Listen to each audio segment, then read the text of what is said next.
네, 대선이 이제 중반에 접어들면서 후보들의 표심 잡기 경쟁이 더욱 치열해지고 있습니다. 오늘 열리는 선관위 주최 TV토론회에서 상대 후보에 대한 치열한 공방이 펼쳐질 것으로 보입니다. 네, 오늘 이 시간 김만흠 정치아카데미 원장, 최영두 전 국회 대변인, 김미현 RS서치 소장과 함께 정치권 이슈 살펴보겠습니다. 어서 오세요. 네, 안녕하세요. 네, 안녕하십니까.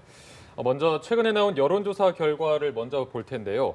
더불어민주당의 문재인 후보랑 국민의당 안철수 후보가 지지율이 예전보다 더 격차가 벌어졌습니다. 이 부분에 주목을 좀 해봐야 될 것 같은데 그 이유를 이 세 분께 먼저 여쭤보겠습니다. 최영두 전 국회 대변인께서 먼저 말씀해 주시죠. 네, 우선 그 안철수 후보의 지지율 상당 부분은 그 보수 중도층에서 많이 왔었습니다. 근데 이제 선거 운동이 본격화되고 하면서 당 조직들이 가동되고 특히 TK 이 지역에 이제 당 조직들이 가동되고 하면서 다시 보수 표심 일부가 홍준표 한국당 후보 쪽으로 몰린 것도 있고요. 그래서 지금 이 선거 운동이 이제 그 본격적으로 되면은 지금 국민의당 같은 경우는 선거 운동 조직이 사실은 충청이라든가 영남 지역에서 좀 약한 편입니다. 수도권도 그렇고요. 네. 호남 주로 전남북 중심의 이제 그 어석을 갖고 있기 때문에 그래서 이제 선거 운동에서 이 양상이 본격화될수록 이 두 당 기존에 의석이 많은 두 당 또 전국적 그 의석을 가지고 있는 두 당에서의 그 판세가 보다 더 강화될 것처럼 보이는데 지금 안철수 후보의 경우에는 한쪽에서는 보수 표심 일부가 떨어져 나가고 또 한쪽에서는 또 진보 지지자 일부가 또 이렇게 약간 그걸 갸웃하는데 이런 양쪽 샌드위치 상황인데요. 오늘 그 안철수 후보의 경우에는 이제 미래와 통합이라는 주제를 가지고 또 새로운 공약을 발표하고 그 양쪽을 또 흡수할 수 있는 무엇인가를 이제 내놔야 되겠죠. 내놔야 될 텐데요. 지금 뭐 이 보수 표심이 상당히 유동하던 보수 표심이 지금 보수 정당 쪽으로 상당히 조금 이동하고 있는 양상, 특히 TK에서 이제 그 양상이 좀 뚜렷하게 보였고요. 네. 대구 경북 지역에서 이런 양상이 지속될 경우에는 지금 같은 이런 추세가 조금 더 또 변화가 있을 수 있을 것으로 봅니다만 그러나 지금 뭐 현재까지 지금 아주 그 집약적인 아주 그 단시간 내에 대통령 선거를 결정하다 보니까 여론 표심 변화도 아주 굉장히 그 급박하게 움직이고 있습니다. 그래서 이 구도가 다음 주에 어떻게 될지 오늘 TV 토론 또 주초에 TV 토론 거치면서 어떤 양상이 또 새롭게 전개될 것으로 봅니다. 네, 뭐 보수와 진보 이 두 마리 토끼를 잡으려다 보니 약간 지지율의 격차가 떨어졌나 이런 말씀을 해주셨는데 원장님께서는 여기에 대해서 어떻게 보십니까? 한 10여일 전쯤에 양강이 초박빙을 한 상황에 비교해본다면 오차 범위를 벗어난 대부분의 조사들이 나오고 있죠. 격차가 벌어졌는데요. 저는 안철수 후보가 한 10여일 전에 비해서 뭔가 새로운 에너지를 만들어내지 못했다. 새로운 동력을 만들어내지 못했다라고 봅니다. 흔히들 언론들에서 보수, 진보 양쪽의 두 마리 토끼를 쫓으려다 다 놓쳤다는 식 얘기를 하는데요. 저는 그 크게 봤을 때 근본적으로 새로운 동력을 만들어내지 못했다. 이 관점에서 봐야 된다는 거고요. 보수, 진보의 틀을 사실상 안철수 후보는 기존의 틀을 벗어나는 뭔가 행보를 보이고 있는데 그 이전의 패러다임을 벗어나는 그런 정치적인 시각을 뭔가 적극적으로 개진을 해줘야 되는데 수세적으로 뭔가 소극적으로 설명해주는 쪽으로 가고 있다라는 겁니다. 예컨대 대북 문제 같은 경우도 주도적으로 이런 자기의 입장을 얘기를 해줘야 되는데 상대가 질문했을 때 해주는 쪽, 그다음에 구여권 계열의 지지를 받고 있는 측면도 본인이 가지고 있는 정치적인 비전을 토대로 해서 이끌어간다는 입장을 보여줘야 되는데 뭔가 계속 방어적인 입장에 설명해왔다. 그런데 이후에 정말 본인이 주장해왔던 새로운 정치, 미래, 통합 이런 것을 얼마나 적극적으로 개진해갈지 생각이 들고요. 네. 과거에는 여론조사하고 투표에서 지지하고 얘기할 때 잠재적인 지지층을 얼마나 투표 현장으로 끌어올 것인가라는 관심이었는데요. 최근에서는 또 한 단계가 있습니다. 잠재적인 지지군을 얼마나 여론조사에 응답하게끔 끌어낼 수 있는가, 이것도 중요한 지금 변수가 되고 있습니다. 그 점에서는 대개 기세가 반영이 되는데 기세에서 조금 계속 안철수 후보가 밀리고 있다는 생각이 들고요. 이게 계속된다면 지지로 이어질 겁니다. 이 상황을 그래서 이후에 나머지 기간 동안에 2주 조금 더 남은 기간 동안에 뭔가 새로운 동력을 만들어낼 수 있을지 없을지 이게 좀 변수가 될 것 같습니다. 네, 안철수 후보의 새로운 동력이 없었다 이렇게 정리해 주셨는데 김 소장님 의견도 한번 들어볼까요? 네, 지금 CG가 나오고 있죠. 이게 한국갤럽이 이제 지난 금요일에 발표한 조사인데요. 네. 전주 비해서 양 후보의 양강 구도가 흔들렸다는 게 지금 그런 게 아니냐 이런 지금 평가가 나오는 게 이 양 후보의 그 그 지지율 격차가 두 자리 숫자로 지금 벌어졌거든요. 한 자리 네. 숫자가 아니고 그러니까 두 자리 숫자로 벌어졌는데 이 왜 벌어졌냐고 자세히 좀 뜯어보면은 아까 우리 대변인께서 말씀하신 대로 티켓 민심이 상당히 요동을 쳤다. 그러니까 그건 뭐냐면 정통적인 지지층들이 그러니까 보수 지지층이 상당히 움직였다고 볼 수 있는 게 그 TK에서요. 홍준표 후보가 지지율 1위를 달성을 했습니다. 물론 세 후보 간의 오차 범위 내 혼전이기 때문에 1위라고 단언하기는 매우 힘들지만 네. 그럼에도 불구하고 홍 후보가 1위를 TK에서 1위를 했다는 부분은 좀 뭔가 변화의 조짐이 지금 있는 게 아니냐고 보면 될 것 같고요. 네. 그런 관점에서 봤을 때도 과연 지금 이제 남아 있는 게 이제 안보 이슈인데요. 과연 이 북한이 제6차 핵실험을 할 것이냐. 만약에 제6차 핵실험을 하고 난 뒤에 미국의 반응이라든가 이런 걸 종합적으로 봤을 때 보수층이 상당히 이 부분에 대해서는 영향을 받을 부분이 매우 크다고 보여지거든요. 그랬을 때 안철수 후보의 행보는 대응 방법은 어떻게 나올 것이냐. 그 부분에 대해서 이 보수들이 상당히 판단을 할 거로 지금 보여지기 때문에 저는 물론 2차 TV 토론도 매우 중요하지만 보수들의 표심을 움직이는 거는 북한의 6차 핵실험 여부거든요. 그렇기 때문에 저는 이 부분에 대해서는 이 양 후보가 벌어지고 있는 이 틈새를 지금 홍 후보가 지금 치고 올라오고 있는데 과연 그 다른 조사를 보면 홍 후보 지지율이 지금 이 두 자리 숫자를 넘어섰는데 갤럽 조사에서는 9%거든요. 그래서 과연 이 지지율을 얼마만큼 홍 후보가 끌어올리냐에 따라서 안철수 후보의 지지율도 홍 후보가 잘하냐 못하냐에 따라 달려있다. 그런 관점에서 본다면 이 안 후보가 지금 말씀하신 대로 이 새로운 동력을 못 만들어냈다는 것도 저는 동의를 하면서도 한편으로는 정체성 논란이 가장 큰 영향을 미친 게 아닌가 저는 그렇게 생각합니다. 네. 예, 이제 대선까지 정확히 16일이 남았습니다. 아직 주변에서 보면 대통령을 누구로 뽑을지 정하지 못한 분들이 조금 많으신 것 같아요. 예전에 비해서 좀 유동성이 많다는 의미겠는데 남은 기간 동안 지금의 판세를 요동치게 할 변수 어떤 것들이 있을까요? 네, 좀 전에 말씀하셨지만 예. 북한 핵실험 그리고 이제 안보 이슈가 가장 큰 관심사가 될 거고요.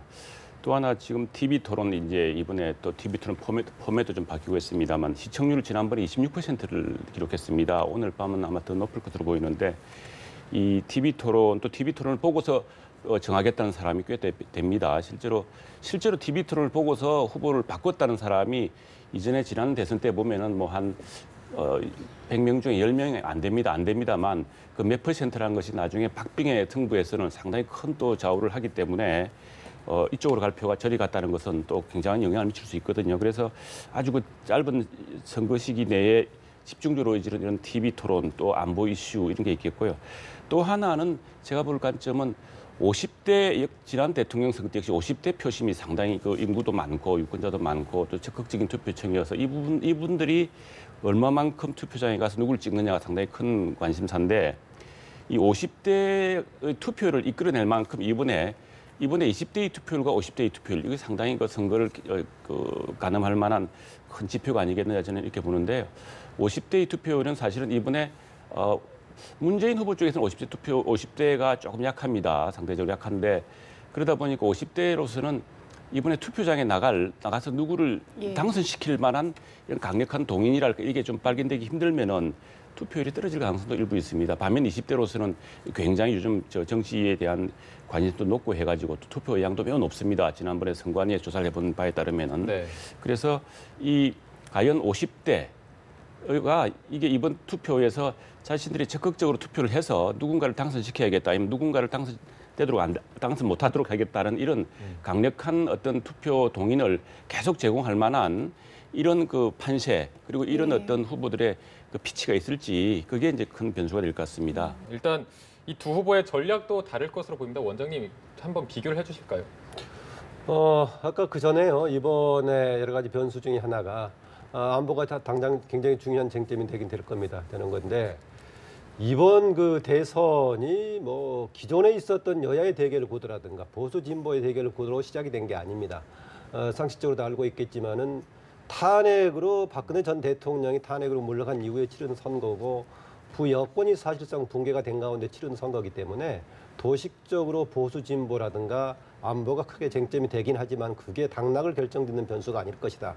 예컨대 이제 현재 안보 문제가 쟁점이 될 경우에는 가장 크게 문재인 후보하고 홍준표 후보하고 이제 대결 구도가 많이 부각이 되는 거 아니겠습니까? 그러면 홍준표 후보가 만약에 당선 가능성에 있다면은 안보가 커다란 쟁점이 될 것인데 그 이전에 탈핵 후유증에 따른 변수가 워낙 크기 때문에 유권자들은 또 다른 판단 속에서 지금 차기 대안을 보고 있는 국면이어서 그냥 안보가 중요한 변수이긴 하지만은 그 두 사람 간의 관계의 대결 구도가 아니기 때문에 다른 차원에서 봐야 된다는 지적을 드리고 싶고요.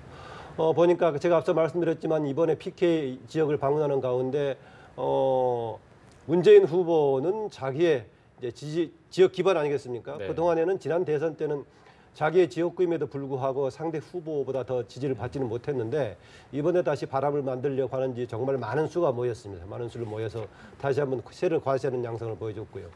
안철수 후보는 아까 제가 동력을 얘기했습니다마는 이번에 본인이 공격하고자 하는 포인트를 상당히 강하게 지적을 하고 있는 것 같습니다. 봉화 방문한 이후에 했던 발언들이 분열과 갈등의 정치는 더 이상 안 된다. 패권 정치는 안 된다 해가지고 애초에 시작했던 문재인 후보를 향한 공격을 직접적으로 하고 있는 상황이어서요. 이후에 점차 진행되면서 특히 한때는 양강, 지금 뭐 양강이 아니라고 하는 사람도 있지만 서로의 공격 포인트를 확실히 하고 있는 것 같은데 문재인 후보 쪽은 현재로서는 응대하지 않는 전략을 취하고 있는 것 같은데 좀 두고 봐야겠습니다. 예. 한편 대구 경북 지역에서는 홍준표 후보의 이제 지지율이 급부상하고 있는 모습이거든요. 일부 막말 논란이 일기도 했지만 보수 표심이 결집하는 데 있어서는 주요했다고 볼 수 있을까요? 그래서 저는 뭐 그렇게 생각을 하는데요. 왜냐하면 네. 이제 막말 논란에 대해서 이 부분에 대해서 적절하다고 생각하시는 분들은 없을 거라 저는 생각을 합니다. 네. 물론 정통적인 지지층에서도 마찬가지지만 하지만 대안이 없다 보니까 지금 어쩔 수 없이 지지하는 양상을 보이다 보니까 그러다 보니까 이게 큰 폭으로 못 오르고 있는 거예요. 원래대로라면 이 TK에서 소위 말 자유한국당 후보라면 이 지금 정도 시점이면 지지율이 상당히 올라야 되는데 지금 그렇지 못하는 거는 이 막말 논란 여러 가지에 지금 영향을 미쳤다고 저는 보여지는데 이번 선거가 과연 보수와 진보의 대결로 갈지 않을 거라고 말씀을 하시는데 저도 그 부분에서 일정 부분 동의를 하는데 지금 그런데 현재까지 흘러가는 모양새를 보면 보수와 진보의 어떤 새 대결로 가는 게 보인다는 거예요. 왜냐하면 이 이제 말씀하신 대로 홍 후보의 당선 가능성이 매우 높기 때문에 이 보수들이 전략적인 투표를 할 거라고 예상을 하시는 분들도 많고 그동안 여론조사를 보면 보수들이 상당히 전략 투표를 하는 걸로 보여졌지만 저는 개인적으로 볼 때는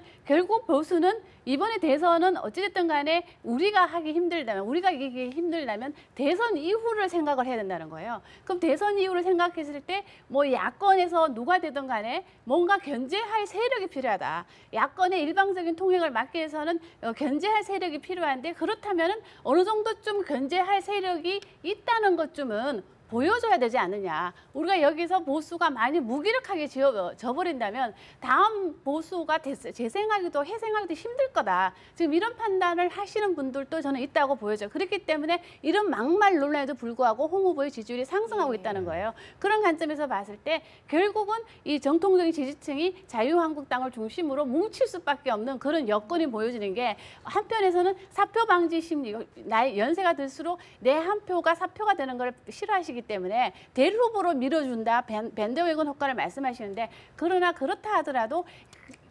꾸준히 자유한국당을 지지했던 주 지지층이 내 후보가 되지 않는다 그래서 다른 대안 후보를 찍기에는 그렇게 쉽지 않게 저는 개인적으로 생각을 하고요. 네. 그런 관점에서 봤을 때 역시 5월 9일 이후 대선을 지나서 보수의 살 길을 살 길을 열어줘야 되지 않느냐. 지금 이런 관점에서 저는 홍준표 후보의 지지율이 그나마 소폭으로 지금 지속적으로 상승하고 있는 게 아닌가. 저는 개인적으로 그렇게 제가 생각합니다. 짧게 좀 추가를 드리면은요. 네.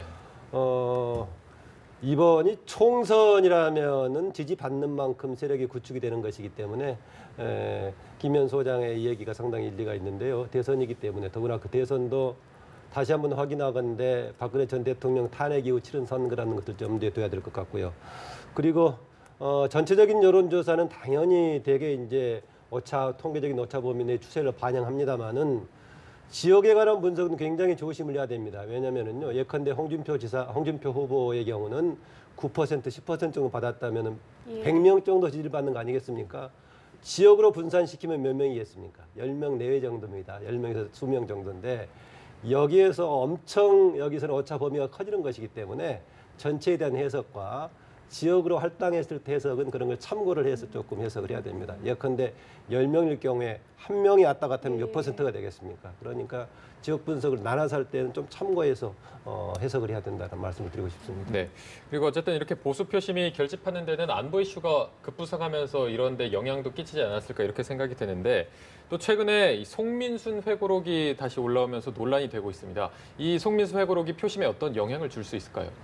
예, 역시 지금 저 문재인 후보에 대해서 우려하는 분들이 이제 대북 관계를 과연 어떻게 풀 것이냐, 그리고 이 안보 문제를 어떻게 할 것이냐 여기에 대한 의구심을 이제 완전히 못 풀어주고 있기 때문에 이 보수 표심이 여전히 문재인 후보는 조금 멀리하고 있거든요. 그래서 오늘 문재인 후보가 그 확실한 안보와 그다음에 국민 통합이라는 기치를 내 그렇습니다만 이 송민순 회고록의 핵심은 이겁니다. 보면은 지금 2006년에 2007년에 이제 유엔 인권 결의안에 우리 정부가 찬성할 것이냐 이 입장인데 앞서 2006년에 노무현 정부 때 우리 정부가 북한 인권 결의안에 찬성을 했습니다. 유엔 인권 결의안. 왜냐하면은 이 유엔의 인권 결의안 이거는 유럽도 그렇고 미국도 그렇고 유엔도 그렇고 북한의 그 참혹한 인권 실상에 대해서 국제적인 경각심을 높이고 북한의 그 독재자들로 하여금 인권 탄압에 대해서는 국제적으로 감시하고 있다는 것을 보여주는 그런 결의거든요. 그래서 여기에 대해서는 정부 내 누구도 인권 결의안에 대해서는 반대할 수가 없는데 당시에 이제 이 남북 정상회담이 있다 보니까 정부 내에서는 특히 통일부 쪽과 또 국정원 쪽과 이쪽 쪽에서는 이번에는 기권하는 게 좋겠다. 그러니까 직전엔 찬성했는데 올해는 기권해야 되는 상당히 국제사회에서는 조금 어색해질 수 있는 상황이었습니다. 그러니까 송민순 당시 외교부 장관이 안 된다. 이거 지난해도 했고 국제사회에서 우리도 인권 국가로서의 면모가 있는데 특히나 북한은 또 남이 아니지 않느냐. 근데 이게 상당히 중요한 문제다. 그래서 이거는 그리고 그동안 외교부가 노력을 많이 했다 해서 사실 북한 유엔 인권 결의안에 김정일에 대한 지목이 있었습니다.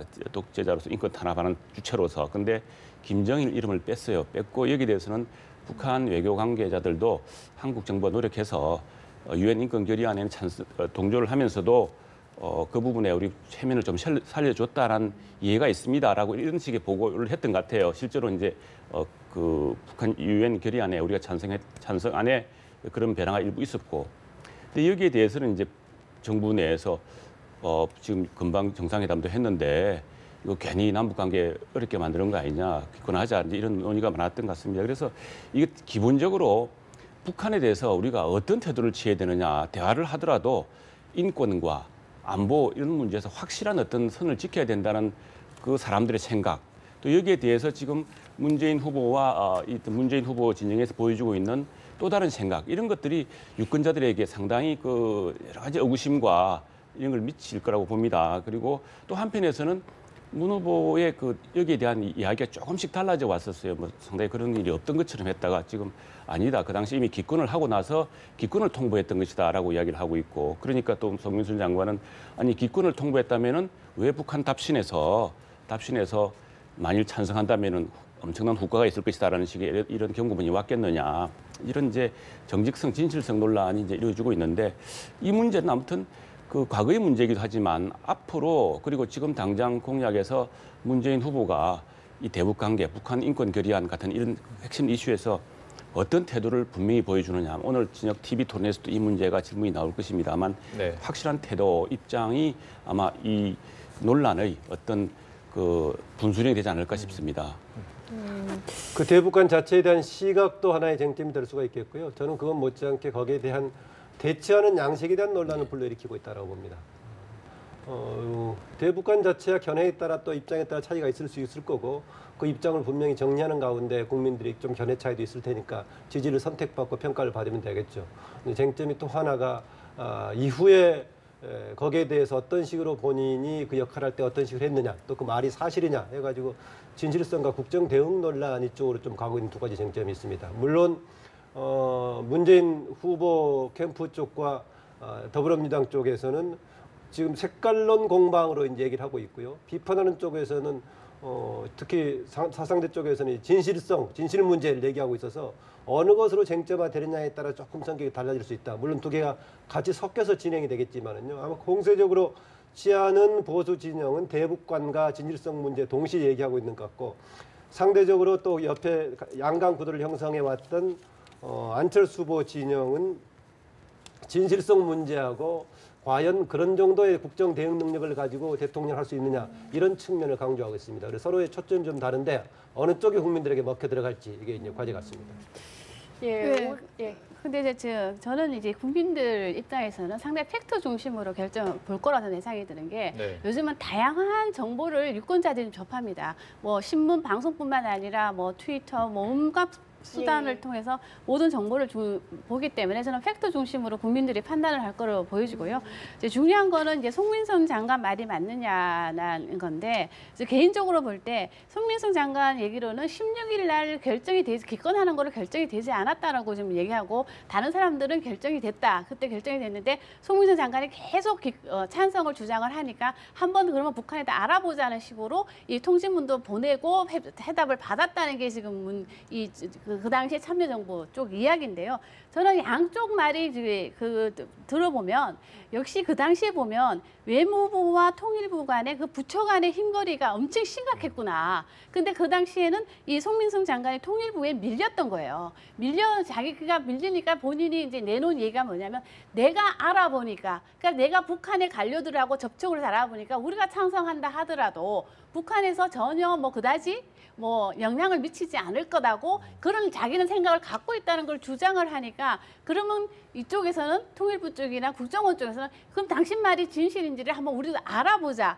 그 했던 거라는 지금 그런 이야기거든요. 근데 지금 중요한 거는 누구 말이 맞고 안 맞고를 떠나서 저는 이걸 팩트 중심으로 국민들이 판단을 하기 때문에 이 팩트에서 좀 어긋나는 부분이 있다면 그 팩트에서 진실되지 않았던 부분에 대해서는 아마 그 지지율에도 저는 영향을 받을 거라 보여집니다. 네. 예, 국민들이 팩트 중심으로 판단을 하고 있기 때문에 아무래도 예전보다는 국민들이 뭐 다양한 매체를 통해서 정보를 습득하고 그러면서 이제 TV 토론회에도 관심이 조금 높아진 것 같은데요.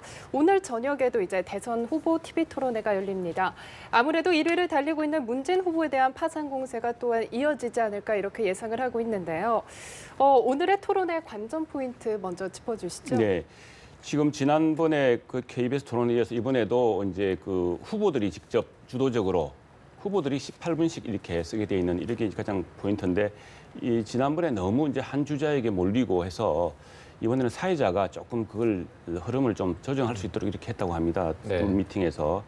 그런데 이제 이 지난번에 한번 해봤기 때문에 이번 더 재밌을 것 같습니다. 제 개인적인 견해로는 왜냐하면은 이제 후보들이 이 18분을 어떻게 잘 써야겠다. 전반 구분, 후반 구분을 어떻게 잘 써야겠다는 이제 요령이 생겼을 테고 지난번에 이게 토론은 제가 지난번에도 누차 이 자리에서 말씀드립니다만 이 토론은 말 잘하는 사람이 토론 잘하는 게 아닙니다. 토론 룰을 정확하게 이해해서 토론 룰을 굉장히 잘 활용해야 되는 사람이 이제 이기는 거거든요. 그러니까 역대 보면은 말 잘하고 뭐 정말 정책이 정통한 사람들이 토론 잘할 것 같지만 막상 토론 보면 막 이렇게 좀 놓치는 경우가 많았는데 이번에도 이제 지난번에 한번 그 KBS 토론에서 이게 한번 이제 실험되었습니다만 토론에서 자기에게 주어진 9분씩의 시간을 어떻게 적절하게 공세와 방어를 통해서 막아내느냐. 사실은 뭐 어느 질문이 어디 몰렸다고 하는데 저는 그 뭐 당연할 수밖에 1, 2위한테 몰릴 수밖에 없다고 봅니다. 그리고 또 그건 한편으로 보자면은 자기가 거기에 적극적으로 답변할 수 있는 좋은 기회이고 반전시킬 수 있는 기회이기 때문에 그 포인트를 잘 살려야겠죠. 후보들마다 어떤 후보들은 공격만 하다가 정작 저 사람은 뭐가 공약이지 이걸 제대로 부각하지 못했기 때문에 이번에 그걸 부각하겠다는 후보도 있을 테고요. 또 지난번에 그 공세에 대한 반격을 제대로 못했기 때문에 이번에 그 반격을 이렇게 해야겠다는 그런 적전이 있기 때문에 지난번 한번 토론에서 처음 시도됐던 이런 그 후보 간 직접 토론 방식, 이 토론 방식이 조금 더 깊이를 더하지 않을까 저는 이렇게 봅니다. 네. 원장님 아무래도 오늘 토론에서 안보 대북권 이게 주요 쟁점이 되지 않을까요? 어떻게 보십니까? 이번이 선관위가 3번 나눠서 주관하는 첫 번째 정치 분야인데요. 정치학회를 통해서 했을 때 주제를 처음에는 포커스를 국가 권력기관의 문제하고 정치개혁에 초점을 맞추기로 했었죠. 그러나 지금 쟁점이 되고 있는 안보 관련 문제도 저는 중요하게 될 수밖에 없다고 봅니다. 송민순 전 장관의 회고록 관련 얘기가 지난번 1, 2차에 거쳐서 2번이나 논의가 됐죠. 처음 1차에서 논의가 됐던 것을 2차 토론회 시작하자마자 유승민 후보가 계속 다시 한번 확인하는 차원에서 했다가 다시 또 이어받아서 홍준표 후보가 가면서 쟁점이 됐는데 당연히 저는 오늘 저녁에 중요한 이게 화두가 될 걸로 보고요. 네. 그리고 토론회 때마다 누가 잘했나 못했나 이런 관점 하나의 평가가 되겠지만은요. 토론회를 여러 번 보다 보면은 아, 저 후보는 이렇구나, 이 후보는 이렇구나 하는 것이 누적되면서 중요한 평가 자료가 될 수 있을 거다 이런 생각이 하나 들고요.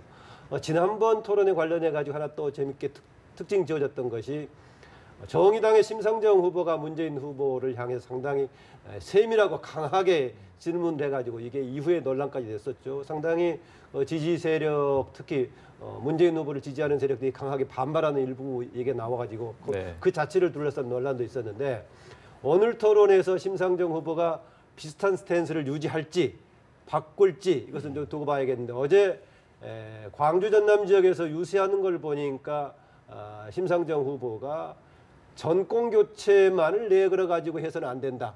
누가 세상을 바꿀 것인가 이것을 보고 해야 된다라는 것을 얘기하는 걸 보니까 지난번 2차 때 했던 기조를 조금 유지할 것 같기도 한데 조금 지켜봐야 할 대목 같습니다. 네, 지난번 토론 때는 이제 유승민, 심상정 후보가 생각외로 잘했다, 선전했다 이런 평가를 받았는데 이 심상정 후보 같은 경우에는 질문을 아예 하나도 받지 못했습니다. 연계했는데 이 두 후보가 그렇다면 오늘 토론회는 어떤 전략으로 임하게 될까요? 이분들은 본인들의 존재감을 부각시키기 위해서라도 지난번 토론회처럼 상당히 더 맹하락을 할 거로 보여집니다. 지금 말씀하신 대로 심상정 후보는 이번에도 문재인 후보를 상당히 비판할 거로 보여지는데 그 부분에 대해서는 저는 좀 개인적으로 생각할 때 오히려 문재인 후보에게는 저는 유리하다고 보는데요. 왜냐하면 중도층에서 봤을 때는 이 정의당은 상당히 이제 진보 정당으로 생각을 하는데 문재인 후보와 진보 정당이 상당히 차별화되어 있는 공약이 있다고 생각하면 중도층에서는 문재인 후보가 그다지 중도가 아니다는 그런 생각도 줄 수 있기 때문에 얻는 것도 있는 반면에 또 잃는 것도 있지만 얻는 부분도 있기 때문에 저는 뭐 그 부분에 대해서는 이 지지층에서 그렇게까지 난리를 칠 일은 저는 아니라고 저는 보여지고요. 네. 다만 이제 유승민 후보 같은 경우는 상당히 뭐 토론회를 거듭할수록 뭐 아주 잘한다고 지금 평가를 받고 있지만 지지율이 지금 뭐 바닥세에서 지금 벗어나지를 못하고 그러다 보니까 지금 바른정당에서는 사퇴 이야기도 지금 나오는 그런 상황인데요. 저는 개인적으로 볼 때 물론 그 디테일에 악마는 뭐 디테일에 있다고 하지만